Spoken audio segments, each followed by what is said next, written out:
the more I'm learning about these winter sports, I don't know if it's like white people stuff. And so I just like, I'm brown. I don't get it. I don't get it. I don't get how it's a sport. The sport is just like defying death. What is it? I am confused. Hello and welcome to the first installment of Let's See Where This Goes, or going down a wiki rabbit hole, or wiki walk with me. I don't know. We're workshopping the name here. But essentially, the goal for today is something I like to do in my spare time, and I think other people do too, is just going and looking something up on Wikipedia and clicking through the links and seeing where it might take us. So I'm interested in learning a little bit more about, I think, the Winter Olympics right now is what we're going to start with. Click into some links, see where we land. And it might be a little chaotic, might be a little sloppy, to be honest. But if you want to come along for this adventure, let's get started. So without further ado, here we go. The 1924 Winter Olympic Games, which were officially known as the I Olympic Winter Games, or the I Olympic Winter Games. It's unclear if that's a Roman numeral 1 or the letter I. In French, I guess it would be, that's a 1. Commonly known as the Chamonix. I should know how to pronounce that. I have no clue. The Chamonix 1924. It was a multi-sport event, which was held in 1924. Chamonix, France. Organized by the French Olympic Committee and held as part of an international winter sports week. The competitions took place in Chamonix and Haute-Savoie. I really should be able to pronounce these words, and yet I can't. I studied French for an embarrassingly long amount of time. Best guess, Chamonix and Haute-Savoie. Savoy. I have no clue. Roast me. Anyway, they were held in, I think, Chamonix, Haute-Savoie, France from January 25th to February 5th, 1924. Although not initially termed Winter Olympics, the International Olympic Committee, the IOC, decided to retrospectively grant the Chamonix. God damn it. How do you go about pronouncing it? In French, this is pronounced Chamonix. The X at the end is silent, so do not say Chamonix or Chamonix. And my knowledge of French it's worth nothing. Cool. So, where were we? The tradition of holding the Winter Olympics in the same year as the Summer Olympics would continue until 1992, after which the current practice of holding a Winter Olympics in the second year after which the Summer Olympics began. So currently, I know right now we have the Winter Olympics going on. It's 2026. Our Summer Olympics are going to be in LA in 2028. I don't know if I already mentioned, I should probably mention, I haven't watched any of the Winter Olympics this year. I kind of never do, generally. And that's like no shade to the Winter Olympics. I'm just like, I don't think I really understand winter sports, to be honest. And part of the reason I was like, let me just like look up the Winter Olympics was like, I want to understand it better, maybe then I'll have a little bit more respect for what this is. But here we are. Maybe I'm a hater. I don't know. So figure skating had been an Olympic event in both London and Antwerp, and ice hockey had been an event in Antwerp. Winter sports had always been limited by the season. At the 1921 IOC convention in Lausanne, there was a call for equality for winter sports. Of course there was. After much discussion, it was decided that France, host nation for the 1924 Summer Olympics, would hold an international week of winter sport in Chamonix. Some highlights of the first Winter Olympics: Charles Jutra of the United States won the first gold medal of the games in the 500-meter speed skate. Day 4, Sonja Henie of Norway, just 11 years old. Oh no, 11. That's wild. Okay. She took part in the ladies figure skating competition, although she finished last because she's 11. Yeah, she was a child. She became popular with fans and went on to take gold at the following 3 Winter Olympics. Cool. I'm most interested in her, I think, but also what were the official events? There were 16 events in bobsleigh. Apparently that's what it's called, is bobsleigh. Curling, ice hockey, skating, figure skating, speed skating, Nordic skiing, military patrol, cross country skiing, Nordic combined, and ski jumping. Okay, what is this? Military patrol. Okay, military patrol is a team winter sport in which athletes compete in I can't read, so this is tough for me. I don't know how to read. I just know what words look like. Okay, no, I can. I'm trying to get better at it. Military patrol is a team winter sport in which athletes compete in cross-country skiing and rifle shooting, formerly ski mountaineering. What? Okay, was also part of the sport. It is usually contested between countries or military units. The military patrol competition encompasses 20 kilometers cross-country skiing, 15 kilometers for women. Oh, women, they just can't do the extra 5K. It's rough out there. And rifle shooting. The size of the patrol is 4 members, 1 leader, and 3 members. The leader does not take part in shooting. The rules are very similar to modern biathlon. Okay. Ski mountaineering. Ski mountaineering, or abbreviated to skimo. That's kind of fun. I feel like in my Wikipedia adventures here, I should create a list of like words I discover that could make good band names or good music genres. I think skimo. It's like emo music for people who really like winter sports specifically. So I don't know, affluent white people, but emo. Anyway, ski mountaineering, abbreviated to skimo, is a skiing discipline that involves climbing mountains either on skis or carrying them, depending on the steepness of the ascent, and then descending on skis.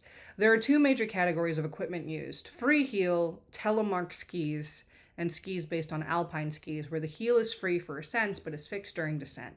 The discipline may be practiced recreationally or as a competitive sport. Competitive ski mountaineering is typically a timed racing event that follows an established trail through challenging winter alpine terrain while passing through a series of checkpoints. Racers climb and descend under their own power using backcountry skiing equipment and techniques. Ski mountaineering is set to make its debut as an Olympic Games event in the 2026 Winter Olympics. Wait. But ski mountaineering was part of it, no? No, it was military patrol. Interesting.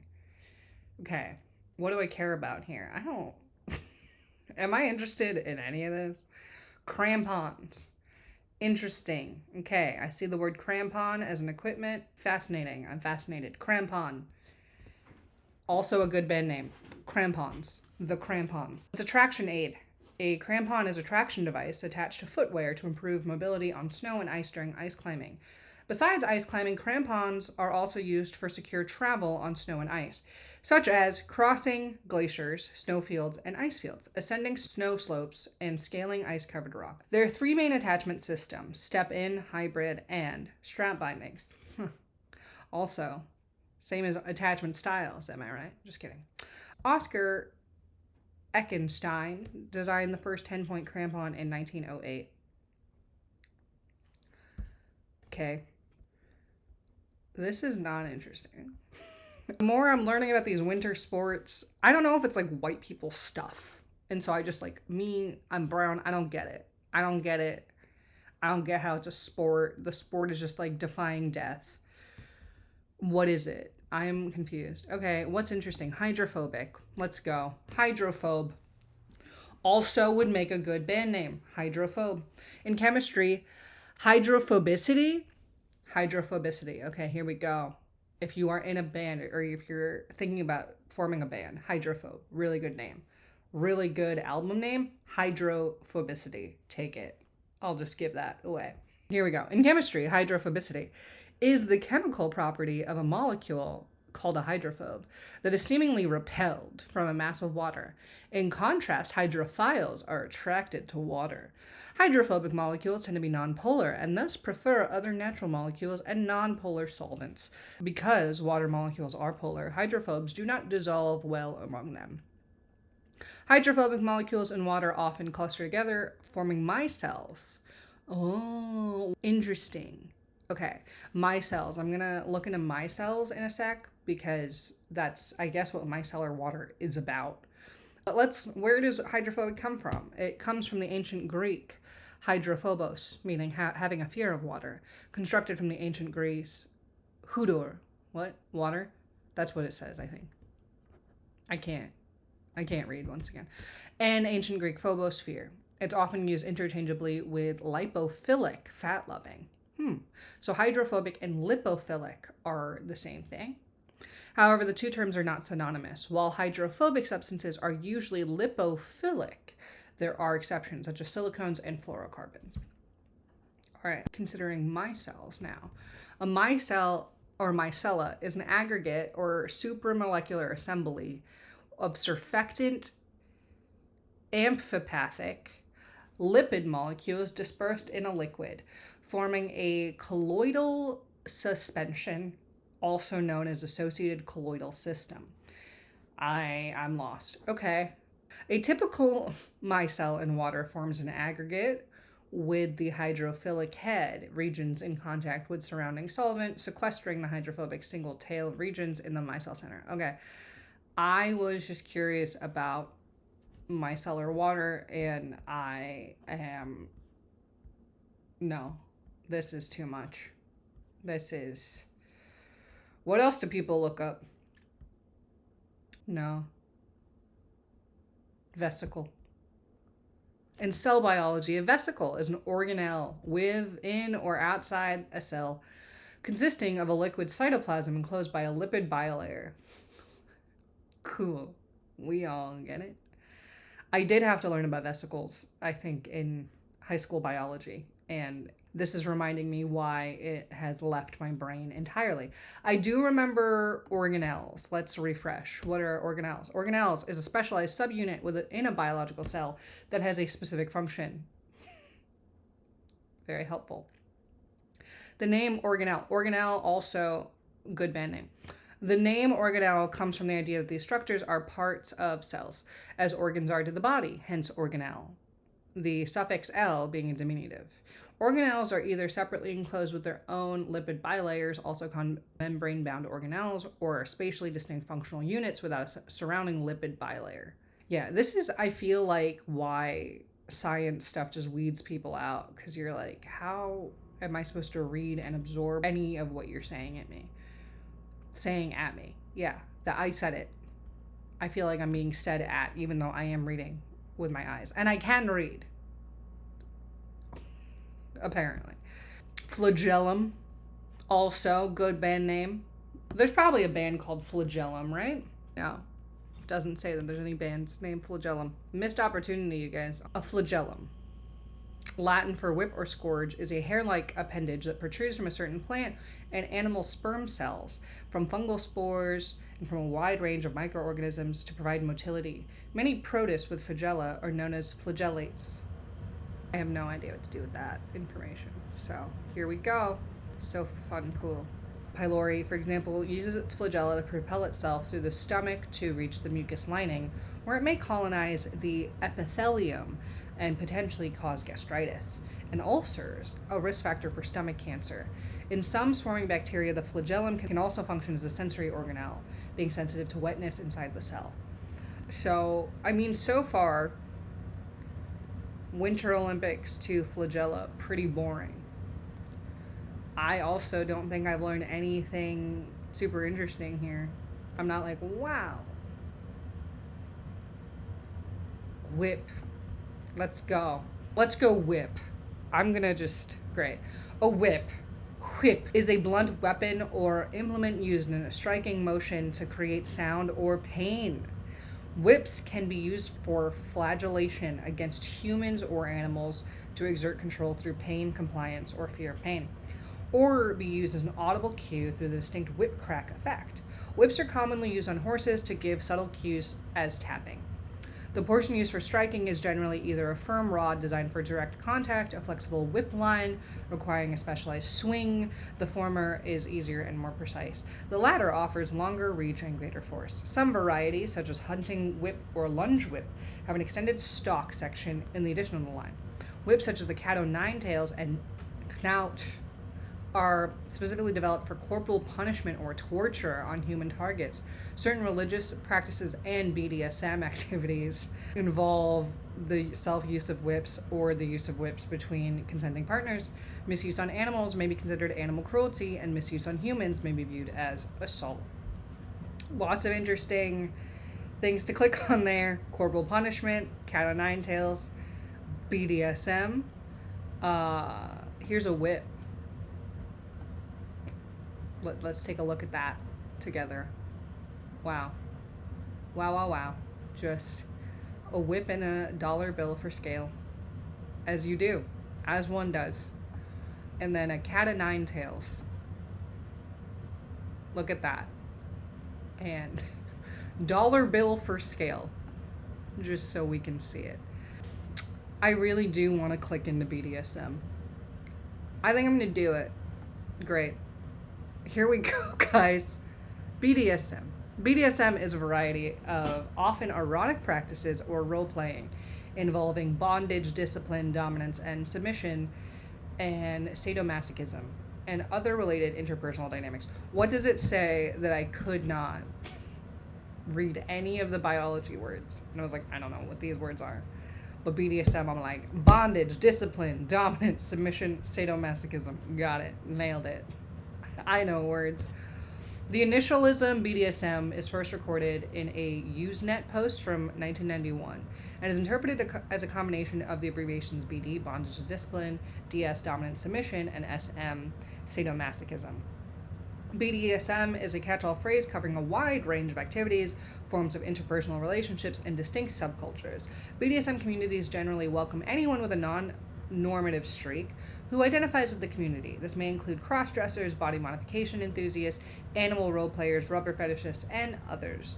Relationships in BDSM are typically characterized by the participants taking on roles that are complementary and involve inequality of power.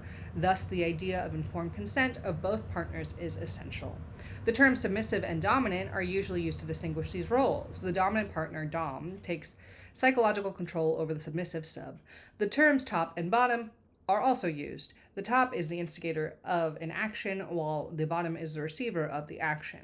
The two sets of terms are subtly different. For example, someone may choose to act as bottom to another person, for example, by being whipped, purely recreationally, without any implication of being psychologically dominated. And submissives may be ordered to massage their dominant partners, although the bottom carries out the action and the top receives it. They have not necessarily switched roles. The abbreviations sub and dom are frequently used instead of submissive and dominant. Sometimes the female-specific terms mistress, dom, and dominatrix are used to describe a dominant woman, instead of the sometimes gender-neutral term dom. Individuals who change between top dominant and bottom submissive roles, whether from relationship to relationship or within a given relationship, are called switches. All right, we're going to call BDSM right there, I think. It's a little too much BDSM. I am curious about this Usenet, 1998. Usenet, a portmanteau of Users Network, is a worldwide distributed discussion system available on computers. It was developed from the general-purpose Unix to Unix copy, UUCP dial-up network architecture. Tom Truscott and Jim Ellis conceived the idea in 1979 and was established in 1980. Users read and post messages called articles or posts and collectively termed news to one or more topic categories known as newsgroups. Usenet resembles a bulletin board system in many respects and is the precursor to the internet forums that were developed after the introduction of the World Wide Web. Discussions are threaded, as with web forums and BBSs, though posts are stored on the server sequentially. A major difference between a BBS or web message board and the Usenet is the absence of a central server and dedicated administrator or hosting provider. Usenet is distributed among a large, constantly changing set of news servers that store and forward messages to one another via news feeds. Individual users may read messages from and post to a local or simply preferred news server, which can be operated by anyone. And these posts will automatically be forwarded to any other news servers peered with the local one, while the local server will receive any news its peers that it currently lacks. This results in the automatic proliferation of content posted by any user on any server to any other user subscribed to the same news groups on other servers.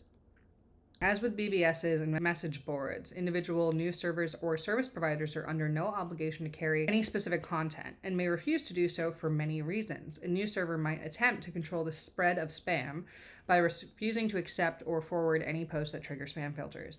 Or a server with a high capacity data storage may refuse to carry any news groups used primarily for file sharing, limiting itself to discussion-oriented groups. However, unlike BBSs and web forums, the dispersed nature of Usenet usually permits users who are interested in receiving some content to access it simply by choosing to connect to news servers that carry the feeds they want. Usenet is culturally and historically significant in the networked world, having given rise to or popularized many recognized concepts such as terms such as FAQ, flame, sock puppet, and spam.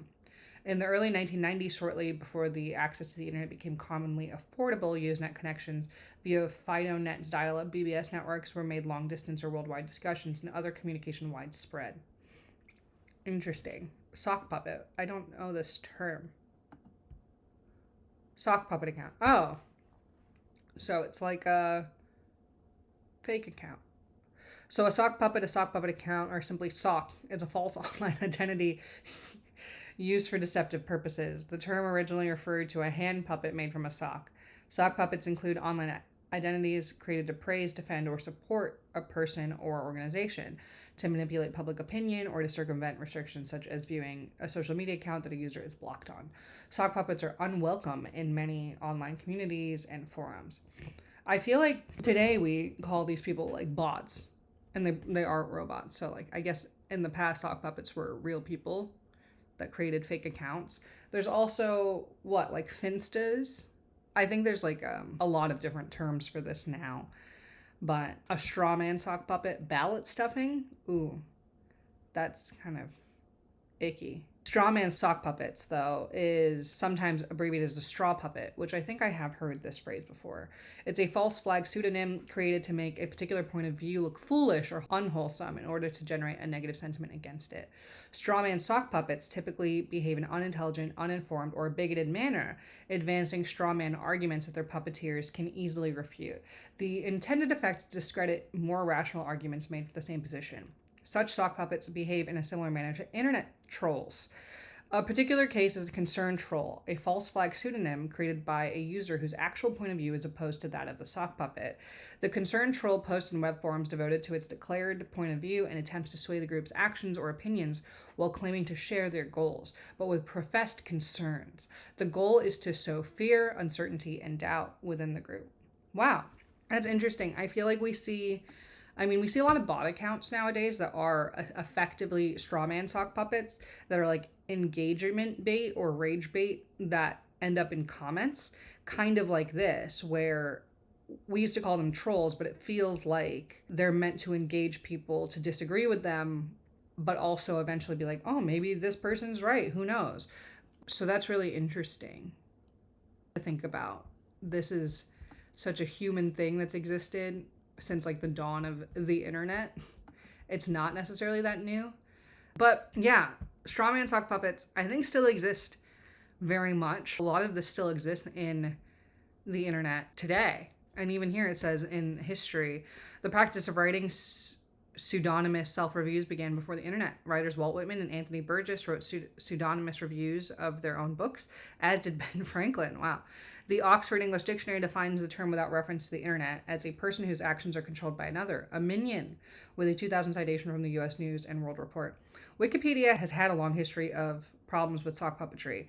On October 21st, 2023, the Wikimedia Foundation condemned paid advocacy sock puppeting on Wikipedia, and 2 days later, on October 23rd, specifically banned WikiPR editing of Wikipedia.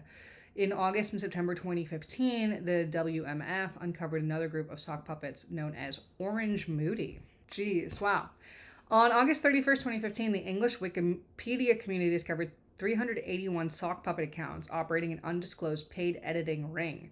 Participants in the ring extorted money from mid-sized businesses who had articles about themselves rejected by the encyclopedia's articles for creation process, in which drafts were submitted for approval to experienced editors. The ring was nicknamed Operation Orange Moody after the first account uncovered in the sock puppet investigation, and was Wikipedia's biggest conflict of interest scandal as of June 2021, exceeding the scope of the Wikipedia editing scandal, in which approximately 250 sock puppets were found and blocked in 2013.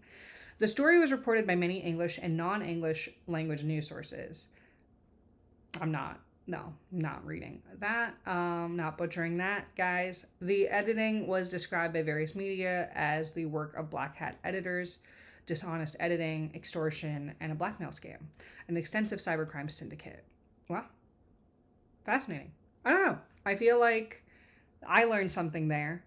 I think I've learned something today, and that's really all we can hope for. So we're going to call that there. I think I learned some stuff. Started at the 1924 Winter Olympics, ended at Operation Orange Moody and sock puppet accounts on the internet, and the realization that these things still exist today. So even in all of the years of the internet, humans are not all that different.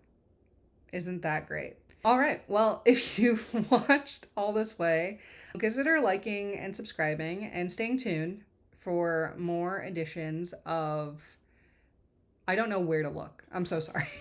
I don't know where to look. I'm just a little baby at doing this, so please bear with me. There's still some growing pains, and if you've stuck around this long, thank you for sticking around towards the end. I hope you learned something, namely, I can read, I think. We're going to try. We're going to get better at this. We're going to work on this together. It's going to be something. We're going to workshop it. So, yeah. I'm going to keep doing this. We're going to get better at it. And thanks for watching. I don't know where to look. I am so sorry. Here we go. All right. Goodbye.